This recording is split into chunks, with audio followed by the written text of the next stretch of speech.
আজ আমি একাদশীতে এসেছি ইসকন মায়াপুরে।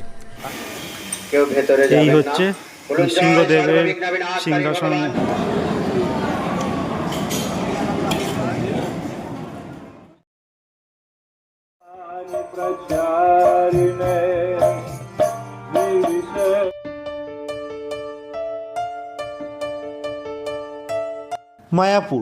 মায়াপুর হলো পশ্চিমবঙ্গের নদিয়া জেলার একটি স্থান, যেখানে পৃথিবীর বৃহত্তম চন্দ্রোদয় মন্দির নির্মিত হচ্ছে। আমরা প্রত্যেকেই একবার হলেও মায়াপুর ভ্রমণ করেছি।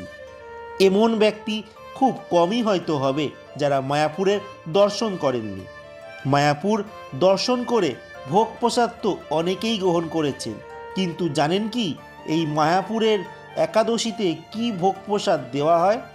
মায়াপুরের প্রভুরা একাদশীতে কি ভোগ প্রসাদ গ্রহণ করেন? আমি আমার আজকের এই ভিডিওতে সেটাই বিস্তারিতভাবে আপনাদের জানাবো। সবার প্রথম মন্দিরে প্রবেশ করে ভোগ প্রসাদের কুপন দেওয়ার কাউন্টার থেকে আমি গীতা ভবনের একাদশীর প্রসাদের দুপুরের কুপন কেটে নিয়েছিলাম। এরপর দুপুরে গীতা ভবনেই আমি ভোগ প্রসাদ গ্রহণ করেছিলাম। প্রসাদে কি কি পেলাম জানার জন্য আমার সম্পূর্ণ ভিডিওটি আপনাদের দেখতে হবে। আজ আমি একাদশীতে এসেছি ইসকন মায়াপুরে, আর আজকে এই মায়াপুরের ইসকনে আমি একাদশীর প্রসাদ গ্রহণ করব। আপনারা অনেকেই আছেন যারা একাদশীর দিনকে এই মায়াপুরে আসেন, মানে ঘুরতে আসেন, তো সেই ক্ষেত্রে আপনাদের ভোগ প্রসাদের কিন্তু অসুবিধা হয়ে যায়। তো সেই ক্ষেত্রে আপনারা এই মায়াপুরে এসে একাদশীর প্রসাদ আপনারা খেতে পারেন। আর এই প্রসাদ কিভাবে পাবেন, কোথায় কুপন কাটা হয়, সেটা একবার আপনাদের দেখিয়ে দিই। তারপর আমি আপনাদের নিয়ে যাব এই গীতা ভবনে, যেখান থেকে একাদশীর প্রসাদ দেওয়া হবে। মন্দিরে প্রবেশ করে ভিতরে দেখবেন এইরকম কাউন্টারগুলো রয়েছে। এই কাউন্টারগুলো থেকে কিন্তু দুপুরে ভোগ প্রসাদের কুপন এখান থেকে দেওয়া হয়। এই যে দেখুন, এইটা হচ্ছে নামহট্ট ভবনের কুপন দেওয়া হয়, ওইদিকে আছে গদা ভবন, এদিকে গীতা ভবনের দেওয়া হয়, আর ওইদিকে সুলভ প্রসাদম হলের টিকিট দেওয়া হয়, মানে কুপন দেওয়া হয়। এই হচ্ছে আমাদের গীতা ভবনের আজকে একাদশীর প্রসাদের কুপন। দেখতে পাচ্ছেন টাইমিংটাও দিয়ে দিয়েছে 12:30 থেকে।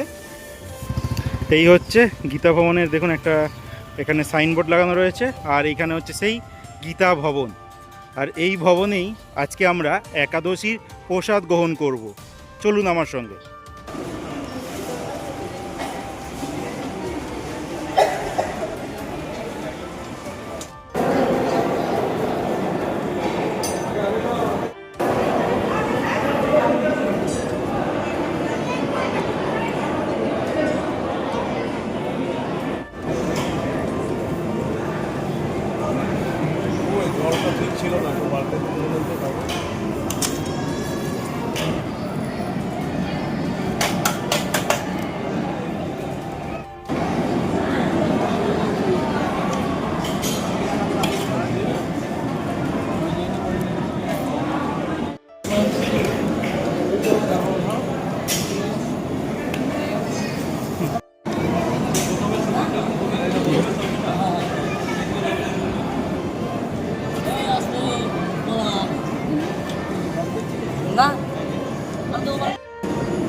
গীতা ভবনের আমরা আজকে একাদশীর প্রসাদ গ্রহণ করার পর আজকে এই মন্দিরের পিছনে একটা গার্ডেন টাইপের জায়গা রয়েছে, যেখানে বসার জায়গা রয়েছে।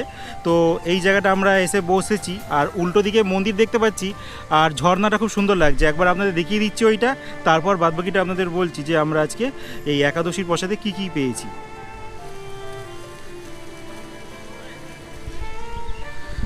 দেখতে পারলেন মন্দিরের সামনে যে ঝর্ণাটা, মানে সামনের দিকে যে ঝর্ণাটা রয়েছে, তো খুব সুন্দর লাগছে। তো এবার আপনাদের বলবো যে গীতা ভবনে আজকে একাদশীর ভোগ প্রসাদে আমরা কি কি পেয়েছি। তো সবার প্রথমে আমাদের বাদাম সেদ্ধ দেওয়া হয়, তারপর দেওয়া হয় বাংকুইট বলে একটা ফল রয়েছে, বাইরের কার একটা ফল, তো সেই ফলের একটা খিচুড়ি দেওয়া হয়, আর তার সঙ্গে দেওয়া হয় তরকারি। তারপর এক্সট্রা আরেকটা তরকারি দেওয়া হয়, যেটা সোয়াবিন আর এই পনির থাকে, সেইটা মিলিয়ে একটা তরকারি দেওয়া হয়।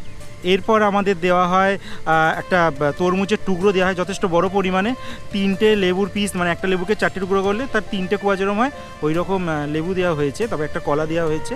আর কি দেওয়া হলো? আলুর পায়েস। আর আলুর পায়েস দেওয়া হয়েছে। আজকের এই ভিডিওর মাধ্যমে আপনাদের কাছে শেয়ার করলাম মায়াপুরে একাদশীতে কী প্রসাদ খাওয়ানো হয়। এরকম আরও মন্দির ব্লগ দেখতে আমাদের চ্যানেলটি সাবস্ক্রাইব করে পাশে থাকার অনুরোধ রইল।